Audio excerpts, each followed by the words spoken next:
असली खेल तो अब शुरू होता है देवगढ़ के किले का, जब आने वाली थी अब तक के किसी भी किले में बनी सबसे बड़ी बावड़ी और ऐसी सुरंगें जो न जाने कहां जाती थी।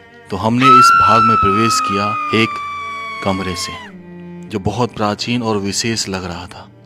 इसके झरोखे में से गुजरते हुए हमें समझ में आ गया था कि ये किसी राजा साहब के किसी खास आदमी का एक कमरा था और इस कमरे में एक और गुप्त कमरा। इसके रहस्य को जानने के लिए हमें इसके अंत तक जाना पड़ा। तब समझ में आया कि ये एक टॉयलेट था, यानी कि ये अटैच लैट बाथ का सिस्टम बहुत पहले से ही चालू हो चुका था। इससे बाहर निकलकर हम प्रवेश करते हैं इस चौक पर बनी बावड़ी में, जिस पर हम खड़े हैं। इसी के नीचे वो विशाल बावड़ी थी, लेकिन इसमें अंदर प्रवेश करते समय मेरे साथ कुछ ऐसा होता है जिसे मैं बयां नहीं कर सकता। मानो मेरे शरीर के जितने भी रोंगटे थे सब खड़े होने वाले थे। डर के मारे कहते हैं ना कि हवा खराब होने वाली थी, और उसका कारण था अचानक इस अंधेरे में लाइट का बंद हो जाना। काफी कोशिश करी कैमरामैन ने, लेकिन लाइट नहीं जली। फिर मैंने उससे लाइट ली और उसको ऑन किया। न जाने कौन सी ऐसी शक्ति थी जिससे ये सिस्टम बिगड़ गया। और ये मेरे साथ जीवन में दूसरी बार ऐसा हुआ जब मैं किसी अंधेरे में जा रहा था और लाइट बंद हो गई। क्या आप मानते हैं कि इसके पीछे कोई शक्ति थी? चलो, फिर मैंने देखा इस विशाल बावड़ी को, ऐसी बावड़ी को जिसको मैं निहारता ही रहा। अद्भुत, कैसे बनाई होगी उस समय ये बावड़ी इतनी ऊंचाई पर। इस किले की ऊंचाई तल से 531 फीट है और सारे किले का जो पानी था जब बरसात होती तो इसी बावड़ी में आता था। इस तरीके से बनाया गया था इस बावड़ी को, और अभी भी इसमें इतना पानी था कि नीचे जाने के लिए सीढ़ियां दिख रही थी, न जाने कितनी गहरी।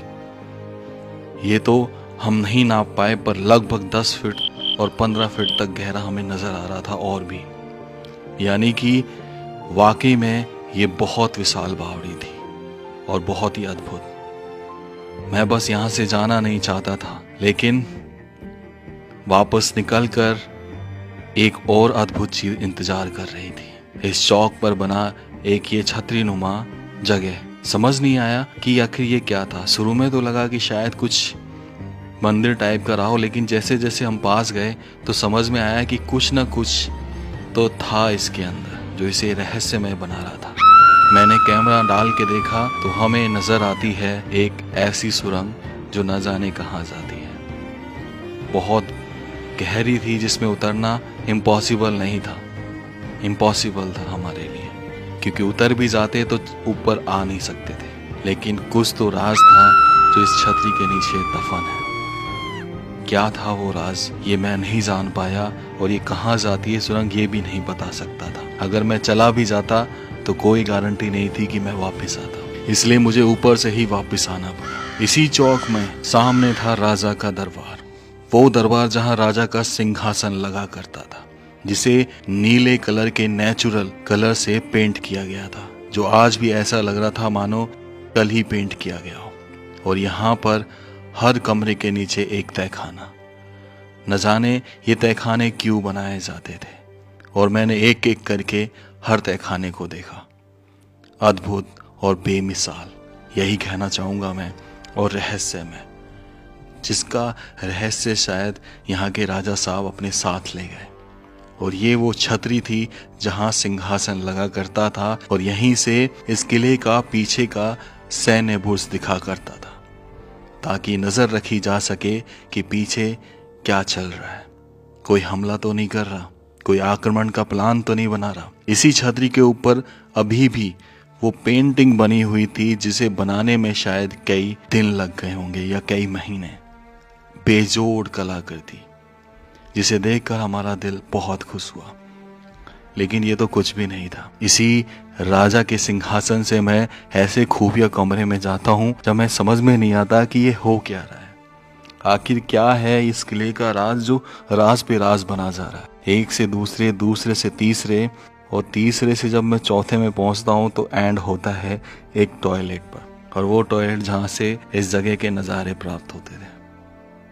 अद्भुत, यानी ये चीज तो था कि बाथरूम उस समय इस तरीके से सेपरेट किए जाते थे कि उन तक पहुंचना थोड़ा कठिन हो। और अब इस किले की उस सुरंग को दिखाता हूं जो यहां से आपको साफ नजर आएगी कि इस किले से बाहर निकलने के लिए वो बनाई गई। सबसे पहले मैं दाहिने हाथ पर इस सुरंग को देखने की कोशिश करता हूं, जो वक्त के थपेड़ों की वजह से मिट्टी से भर चुकी थी। फिर भी न जाने कितनी गहरी थी और क्या था उसके अंदर, ये तो कोई खुदाई करेगा तभी पता चलेगा। उसके बाद इससे निकला तो मैं उस सुरंग के रास्ते धीरे धीरे चलने लगा। देखने के लिए उत्साहित था कि ये कहाँ जाती है।